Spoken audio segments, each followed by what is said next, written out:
Amigos de Usala Radio, estamos aquí de nuevo con su programa Campus. Hoy nos acompaña nada más y nada menos que Jennifer Childs de 1812 Productions. Buenos días, good morning. Good morning. Hi, Jen. Bueno, How are you, Fernando? I'm better now that we are actually doing the show. So, you know how it is. But I was, we had delays that happen always in this kind of enterprise, and I was wondering, has it happened to you when you're like at the very edge of coming, or curtain opens, and what happens? Yes, it is. There have been many, many times that we've had to hold the curtain for a variety of reasons, and I find it absolutely maddening. You know, I get ready to go on, and I'm in the zone, and I don't want to wait. I want to come on. So, yes. Yes, right. That's what happens here too. Like Yeah. I am in the zone. I'm getting into it. Mhm. I have read about it. I prepared all the questions, and Yep. that delay just throws my timing off completely. And I'm not even approaching your ability as an actress and producer, director. So that's Jennifer Childs. For anybody who doesn't know who she is, I mean, she's quite a personality. What don't you do in the theater? You do everything. I do a little bit of everything. Yeah, I run 1812 Productions, which is an all comedy theater company. Um, I direct and I write and I perform, and and that's all of those things are very necessary.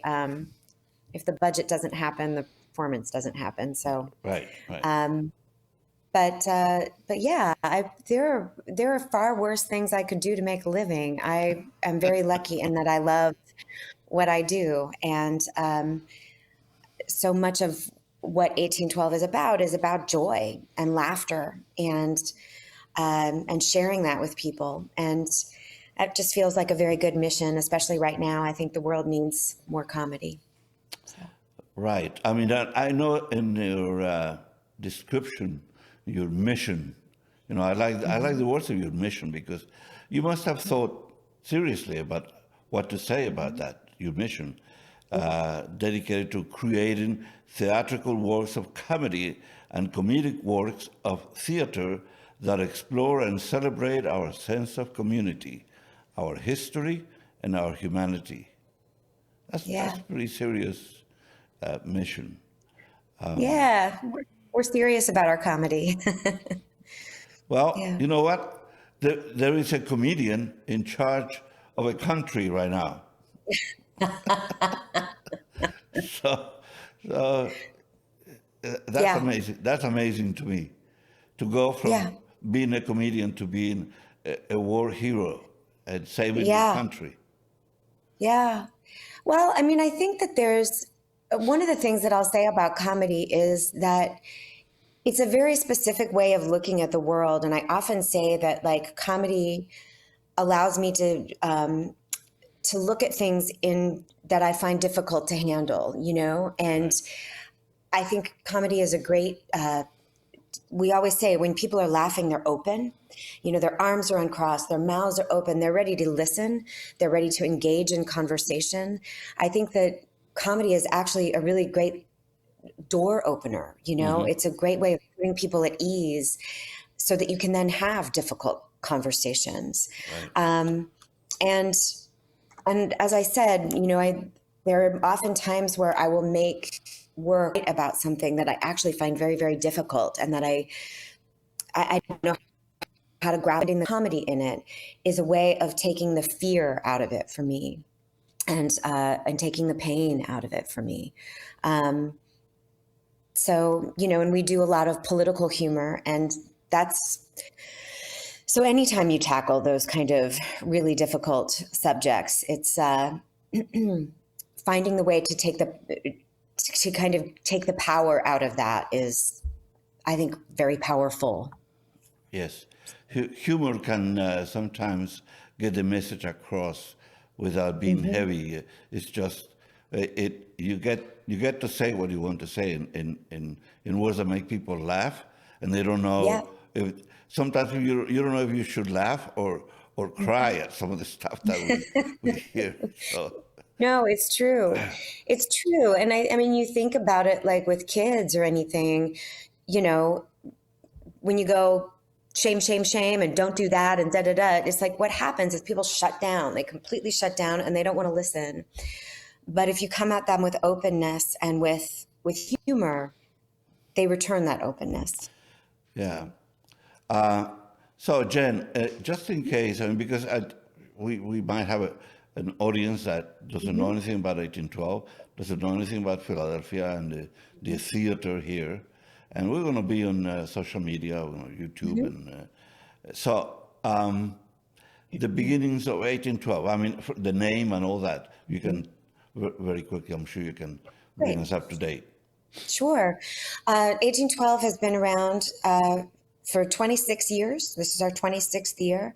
And it started, it takes its name from an address, 1812 Pine Street. And it was a big apartment where I lived in my 20s with a whole bunch of other, we always say it was like an artist flop house. You know, there was a rotating cast. There was always a dancer, a musician, a painter, a sculptor, a filmmaker, actors, you know, you name it.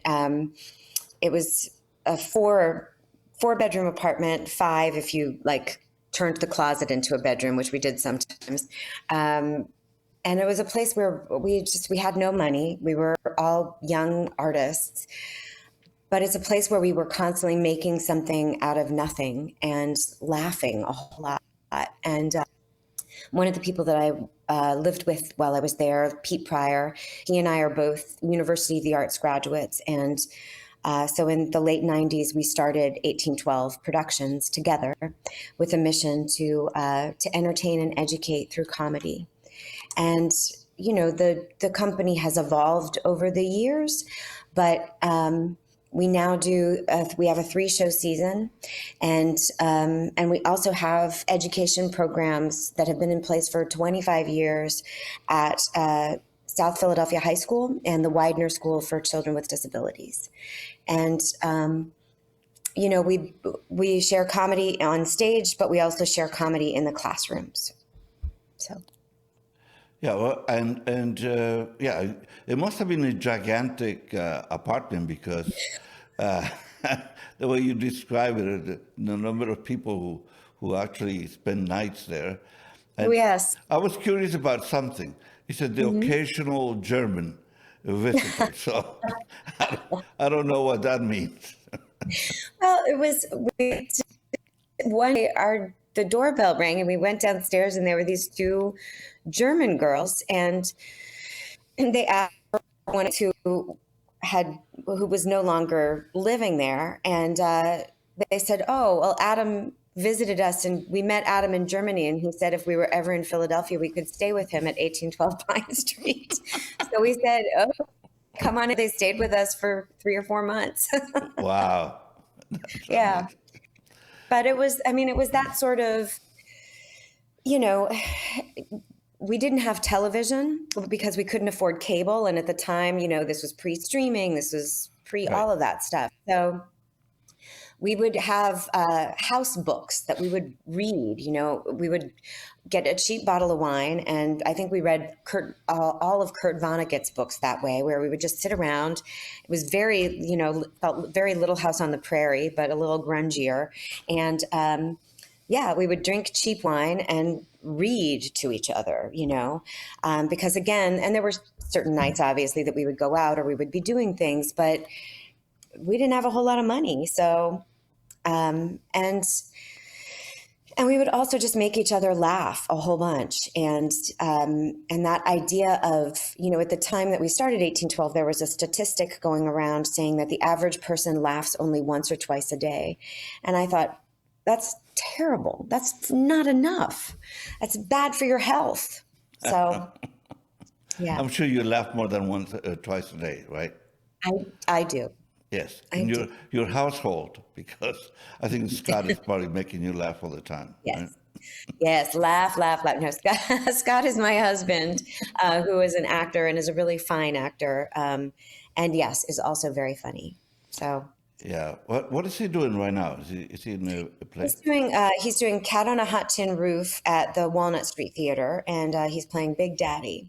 And I just saw opening night on Wednesday, and it is a lovely production. And but one of many that's happening. Philadelphia is a vibrant theater scene.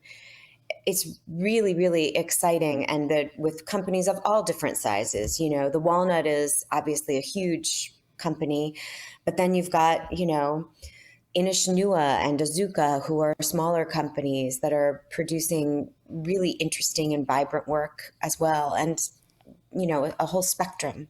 So it's an Yeah. exciting place to be. So what is 1812 doing right now? It was. Thank you for asking, Fernando. We are doing a cabaret called Broads, and it is one of my fascinations is with the history of comedy, and we've done a number of pieces that look at comedy history. And so this is about sort of bawdy, naughty women, female comics from Mae West to Moms Mabley.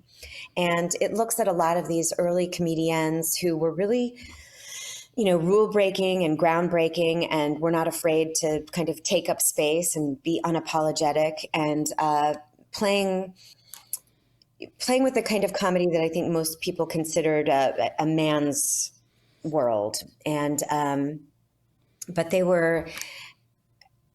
I just think the fact that they were unapologetic is so important. That they were who they were and they did not apologize for it. And I feel like that's something I certainly, so many people I know, especially women, I think, are constantly apologizing. And it's like, don't apologize, take up space, be unapologetic. There's a great tradition of funny women. I mean, Mhm. I remember watching television, watching Lucille Ball, Mhm. and I think as a pioneer on television, anyway, Yeah. that show that she and Desi Arnaz did Mhm. was amazing. Yeah. Um, what do you have a favorite comedian from those times that you Oh, listen gosh. to? Yeah, There are so many. I really love Carol Burnett. I grew up with right. Carol Burnett, watching the Carol Burnett show. I loved Gilda Radner on Saturday Night Live. Um, Whoopi Goldberg had a one-woman show that kind of launched her career, called The Spook Show, and I absolutely I saw it on HBO when I was babysitting, in high school, and it blew my mind because it was this combination not only of very, very funny, but also incredible storytelling and incredible heart. And for me, that is like the sweet spot of comedy, is somebody who can make you laugh really, really, really hard and then turn on a dime and make you cry. Right. Um, and and then I have all kinds of, the early female comics like Gracie Allen and Phyllis Diller. There's so many, so many. I'd be hard pressed to find a favorite. They all really brought something to the table. And you talk about Lucille Ball. She used to say, uh, when people would say that she was funny, she was like, "I'm not funny. I'm brave. My writers are funny." And I just thought, and she was brave, especially at the time, for a woman to do things that made her look so foolish. To be unafraid of looking stupid, Right. or unafraid of looking awkward. I think that's something that most comedians, especially the early ones, had. They were brave. They were brave. Yeah, also, both male and female comedians early on had had to deal with some constraints on Hmm. in terms of language, especially on Hmm. television and radio. Hmm. There was a list of 7 words you could never use, that kind of Yes. situation. And so they relied on double entendre and that kind of humor. Yeah. And until people like Lenny Bruce, I guess, Yeah. he would be one of the people who started a different trend. And Yeah. so where are we now with that? Because it's the language has gone in a complete opposite direction of Yes. that clean delivery of before. There's no double Yeah. entendre. It's all a It's clear entendre. entendre. Yeah. It's interesting. Joan Rivers, before she died, said, when asked why she had gotten so much dirtier with her humor in her years, she said, I made my name being the the woman, the comedian who would say things that nobody else would say. And she said, now here we are, and everybody's saying anything they want to say. So I have to go even further Right. with my comedy to really push those boundaries. To And compete. yeah, exactly. And I think everybody's got their own taste, and I think there are some people who do blue humor that are really really funny, and then there's others that I'm like, I'll pass. Right. But for me, I feel like, and this is just my taste, but if you're going to use that language and if you're going to talk about these kind of scatological things, you also have to be super smart.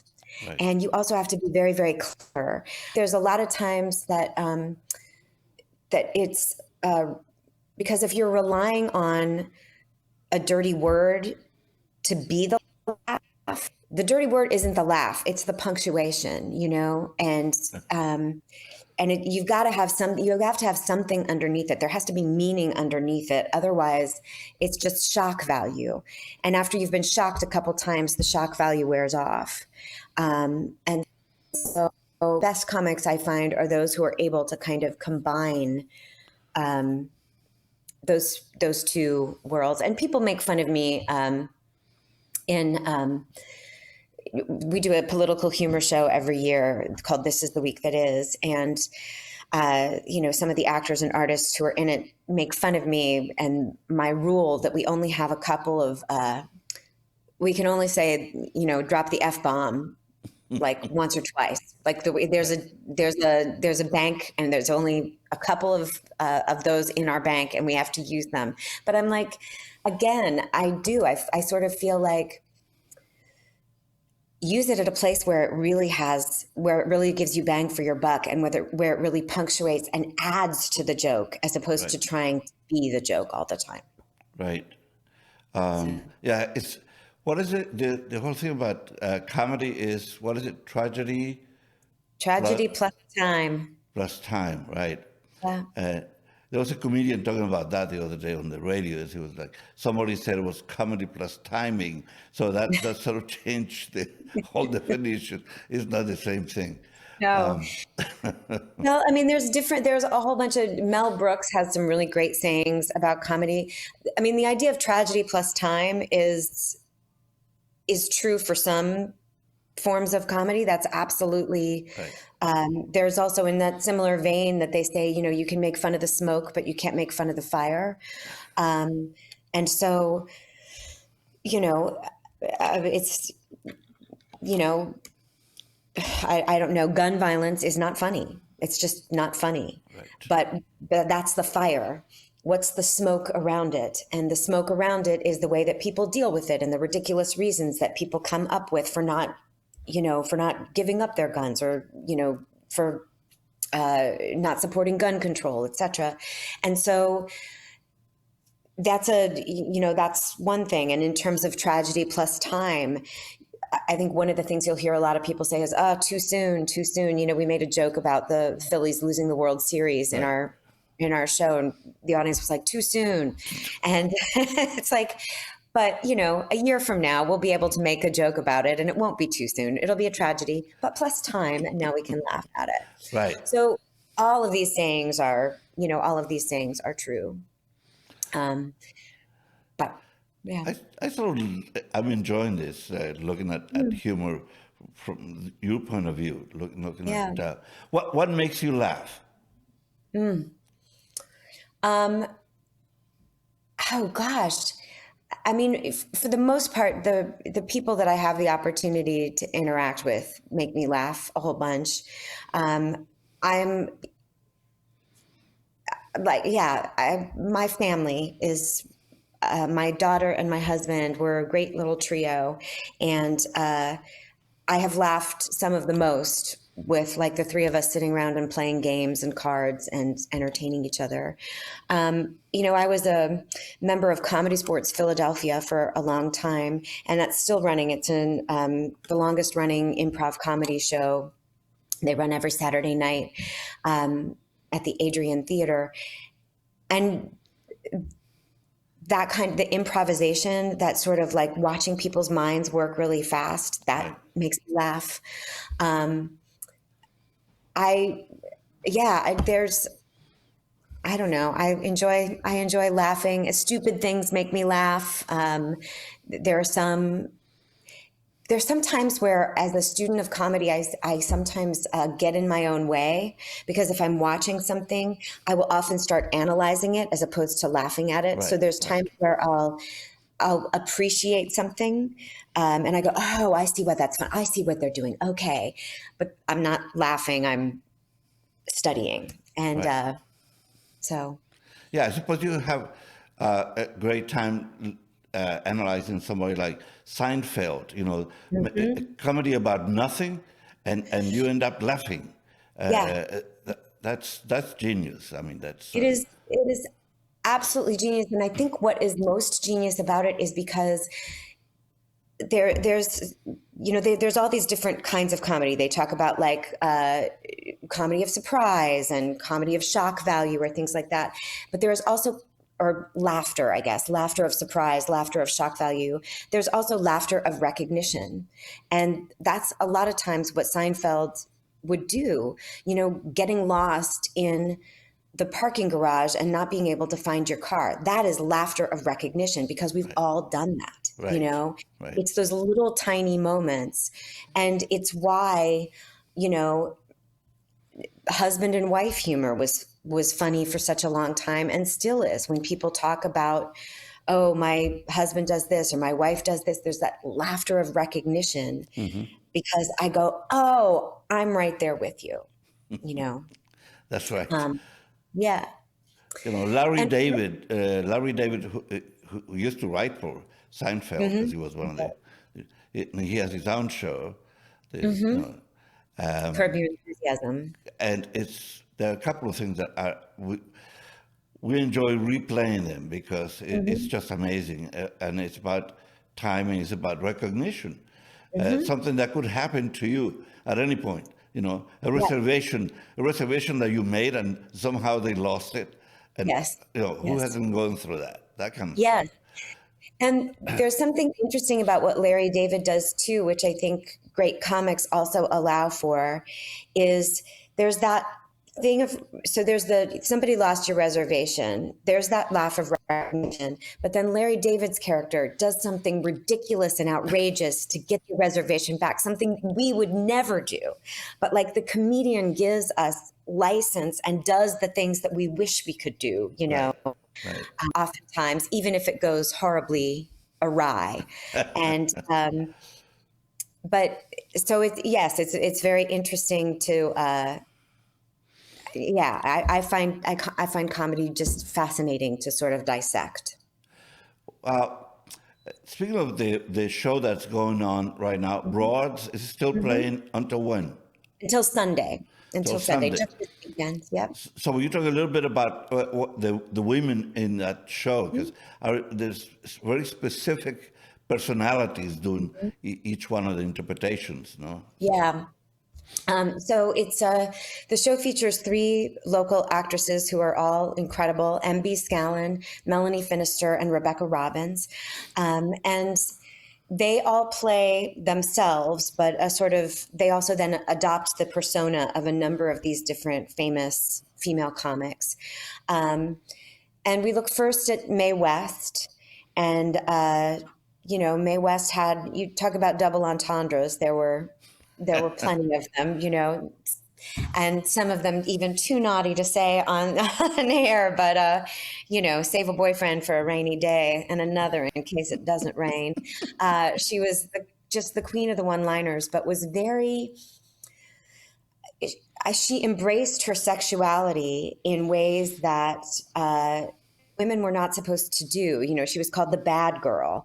And, but again, was unapologetic about it. One of the things that we talk about in the show is that it's not like she wrote all of her own material in her movies, etc. And it's not like she was the only person writing about fallen women, but the difference is that at the end of most stories, if a woman was sinful, she died of consumption, or she slunk away, or Right. some man reformed her and tamed her and made her better.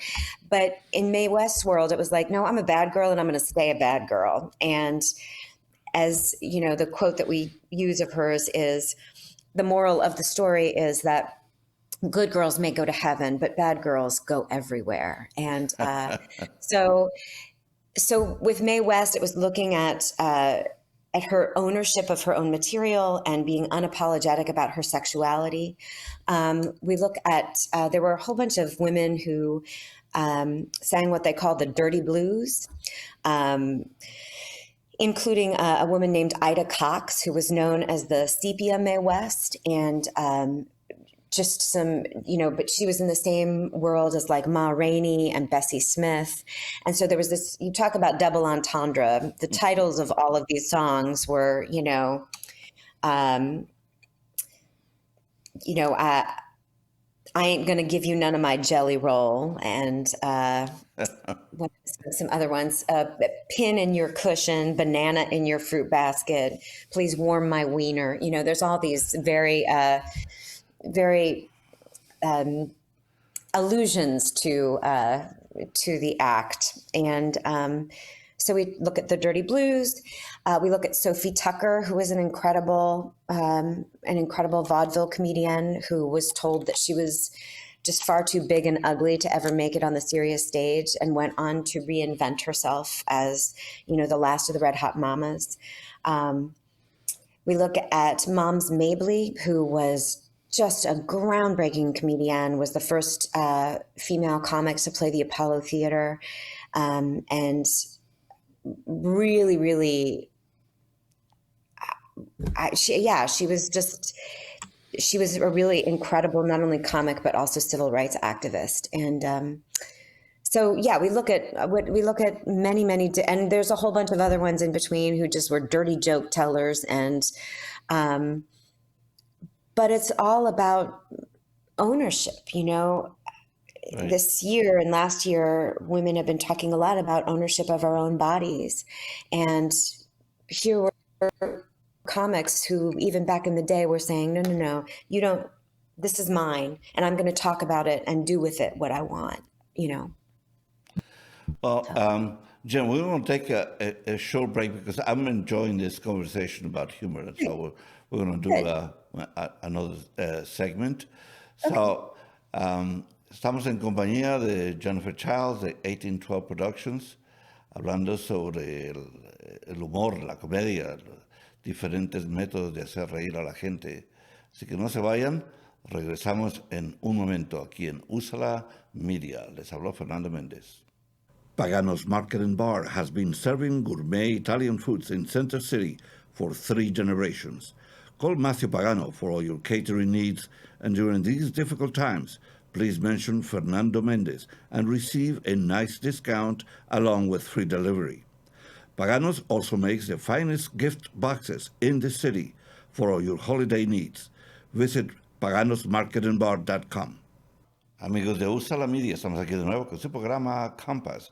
Estamos en compañía de Jennifer Childs de 1812 Productions, hablando sobre el humor, qué hace reír a la gente, por qué nos reímos y cómo nos reímos. Así que vamos a continuar con esta conversación inteligente y llena de humor. Jen, I asked you what makes you laugh. I mean, you have character that you play that sits on the stoops in South Philly. So, Yes. yeah, you become very identified with this person. So, Yes. You were referring, of course, to Patsy, who is my South Philly character that I've been doing for 17 years. And yeah, Patsy sits on the stoop. She lives at 714 Shunk Street in South Philadelphia. And she has a show called The View from My Stoop, where she answers questions about politics from her stoop. And she's more famous than I am.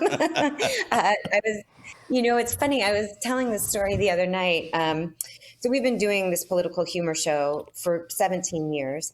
And in 2008, when Obama was running for president for the first time, we did an election special. And because it was such an historic election, French CNN was going around the country doing stories about like what different people were doing to prepare for this election, like what was happening around this election. So they came to see This Is the Week That Is, to see what we were doing comedically with the election.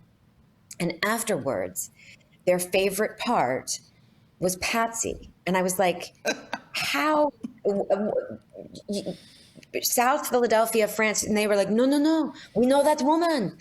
We have women like that in France, And so I feel like every community has their version of Patsy, right.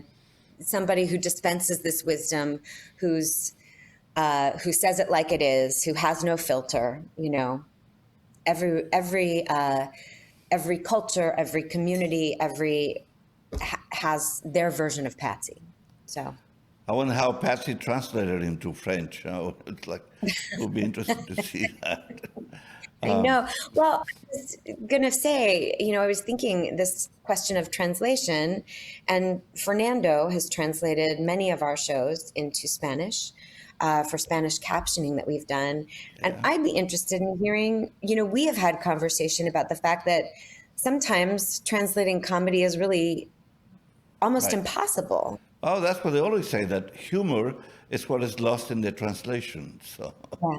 it Yeah. could be. It could be. But as a translator, you sort of try your best to transfer the humorous part into the other language. And it's not easy. Yeah.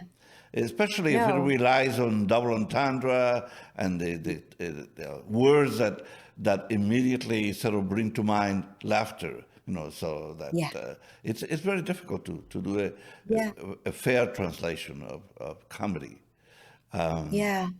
But we did it. I have done it 6 times already for you. So I'm waiting Indeed. for the next one. It is No. a labor of love, and I really enjoy doing it. Oh, thank you. Yeah, it's one of those things. So what is coming up for 1812? What is in the works? Yep. So our next show, it'll be the final show of our season, is called The Play That Goes Wrong. And it was a big hit in London and in New York. It's still running off Broadway in New York and is making the rounds here. And it's exactly what it sounds like. It's a play that goes horribly, horribly wrong. What And could go wrong with the play? Well, let me just say that there's a lot of falling scenery. There's a lot of, accidental fires and all sorts of things. It's a very big farcical show, and it's really just pure comedy. And we have an amazing cast, and I'm very, very excited to put it together. The set itself is the biggest thing that we've ever done. There's falling walls and a falling second floor, second story. So it's a big undertaking. So, Yeah. but yeah, that's the last show of our season. And then I collapse and sleep for, for a couple days. So there's a bit of physical comedy in this. Yeah. Yeah. Very much so. Very Yeah. much so. One of my favorites was Dick Van Dyke. with Mary Tyler Moore in that show. Yes. His pratfalls were amazing, very athletic. Yes. Amazing. No, it is and I think, and there's certainly plenty of, slapstick comics, etc. But, there's a long tradition of that from Chaplin to Buster Keaton to, to Dick Van Dyke to even, you look at things like, oh gosh, Singing in the Rain, Donald O'Connor, and Lucille Ball, for that matter, Right. was an amazing slapstick comic. And even up through, like, it's silly to say this almost, but the 70s, like, do you remember Three's Company, that show, Three's Yeah, Company? sure. The guy who played Jack Tripper was an incredible physical comedian. There was all this slapstick stuff.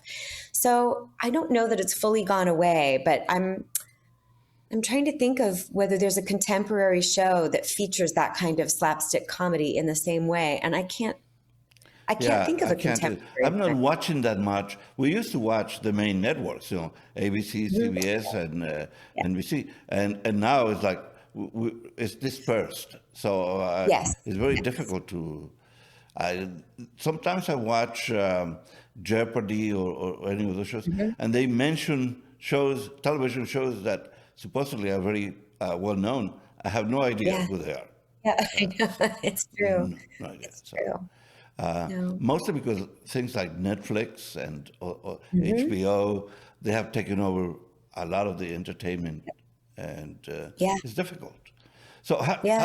how do you see the future of the theater in that sense? Because there's so much competition right now. Yeah, it's difficult, and I have to say, post-pandemic, we are certainly feeling that. And our audiences are much smaller, because I think that during the pandemic, we all got used to not going out, Right. and uh, and I'm one of those people. I love my Netflix. I love Right. my programs, and I have ones that I watch on my own, and ones that Scott and I watch together, and ones that I watch with my daughter. And when you get out of the habit of going out, it just becomes easier to let it go. It's like not going to the gym for a while. You go, I don't really need to do that, and so I think there's lots more competition. Theater is more expensive, it just is. It's more expensive to produce. And so a ticket to the theater is oftentimes more expensive than a Netflix subscription. But I will also say that there are things that can happen in the theater that you can't experience Exactly. on your own. And for me, comedy is a huge part of that. The things that you'll see, the kind of stage magic that you will see as a part of the play that goes wrong, there's no way that you can experience that on your sofa at home, Right. even if you're watching it on TV. It's like you can't believe it's happening in front of your eyes. And there's also something for me about sitting in a room with a whole bunch of other people laughing together that fosters a sense of community, even if everybody's watched Saturday Night Live and you talk about it with your coworkers the next day and you're like, oh, wasn't that funny? Ha ha ha. You haven't experienced it together. And because theater is live and because audiences are different every night, every show is different. Every show is different. And the fact that, like, you experience something sitting in that theater that no other audience will ever get, ever. Right. Because it's the magic between audience and performer that happens in that moment. And I'm hopeful that is still enough of an allure for people to come out and experience live theater. But I'm not going to lie. I think everybody's feeling everybody's feeling a loss of audience at this time. Yes, I think because of COVID. COVID transformed Yeah. our lives in so many ways.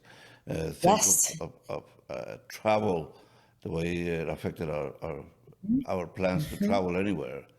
And this, I mean, some of the restrictions have been removed, but we're still suffering from that.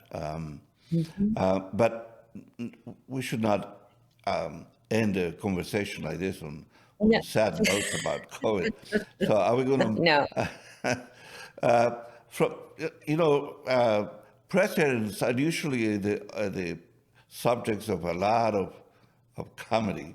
So from there were people who you could make fun of, like Nixon, and then he would make you laugh just because so many things were ridiculous at that point.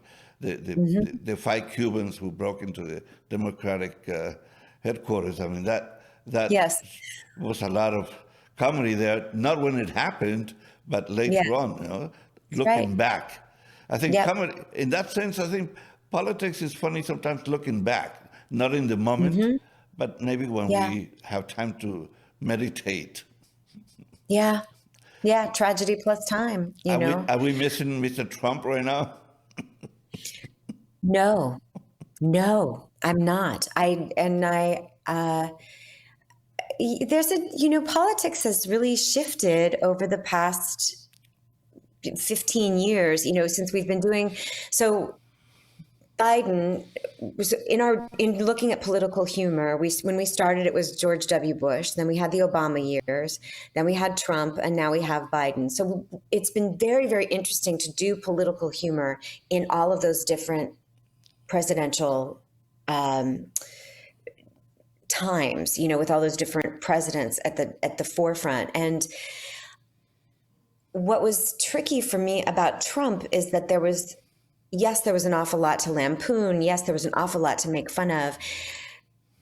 But there was also an awful lot that was very dangerous. And in some ways, and there's been this, this was a conversation with Saturday Night Live when they did impressions of Palin and then actually had Sarah Palin come on, with Tina Fey, of like, are we giving a platform for some of this language? And are we making this person more likable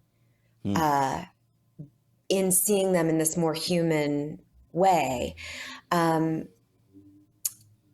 does that undercut the kind of real danger that some of their policies and beliefs bring to the table? And it's a question that's gotten bigger over the years, as there's just been so much. It feels like there's just a lot more hatred, and maybe it's the same amount of hatred, but it's just bolder. This past year we were going to do something about the January 6th hearings, and as we were kind of creating the show, we were like, oh, we could have somebody dressed as the QAnon shaman, and that's a funny outfit, and then we realized it was like, all we would be doing is just giving a platform for more of that hateful speech that he promoted. And we don't want to do that. So how do we look at it in a way where we're not allowing those, that language to be a part of what we do? And so it's tricky. It's a tricky thing. And for us, we made the decision to no longer have anybody play Trump. Once he was elected, we stopped having people imitate him just because we felt like he's ubiquitous enough, and we don't need to give him another platform on our stage, even if it is spoofing. This is one period that clearly we need a lot of time to pass by. The tragedy part is still with us. Still going. Exactly. So time will heal the wounds, but we're not there yet. No. But I was just to go into the political aspect for a while. I mean, Biden really was impressive recently, going to Ukraine and being in a place where war, where you could hear the alarms blowing, and so like. What is, that's a demonstration of courage for a man. People are thinking that he's senile, he may not run in 24. all that. Yeah. But there he is as a world leader, basically. Yeah. So No, very indeed. impressive. And, I say what you want about Biden, and there's certainly plenty of things to ding him for. But it's just, especially after the last administration, to have somebody who is a lifelong public servant, and who has dedicated his life to this, and that it is something that he obviously about. That was just that felt very important. It just felt very important to kind of bring that back to the office. Yes. Let's hope that this continues. I don't know who's going to, if Biden runs or somebody like him. I don't know. Yeah. We can't afford to go back to the other thing. So, No. but in the meantime, let's look forward to more laughter. I think that Yes. I like your new play that's Yeah. coming up about the theater sort of falling apart. That's one of the Yes. things. It reminds me of the producers, where it was deliberate, trying to make it a failure. Yes. Produce- Yes. And it was a runaway success. Yes. So let's hope you encounter the same. And I want to Yes. thank you for being with us today, Jennifer. Thank you very much. Well, thank you, Fernando. Enjoy your day. Thank you. You too. Señores siguientes, hemos llegado al final de esta edición de Campus. Estuvimos en compañía de Jennifer Childs de 1812 Productions. Dani Ramos dirigió este programa en compañía de Dylan Di Rosato. Se despide Fernando Méndez. Hasta la próxima.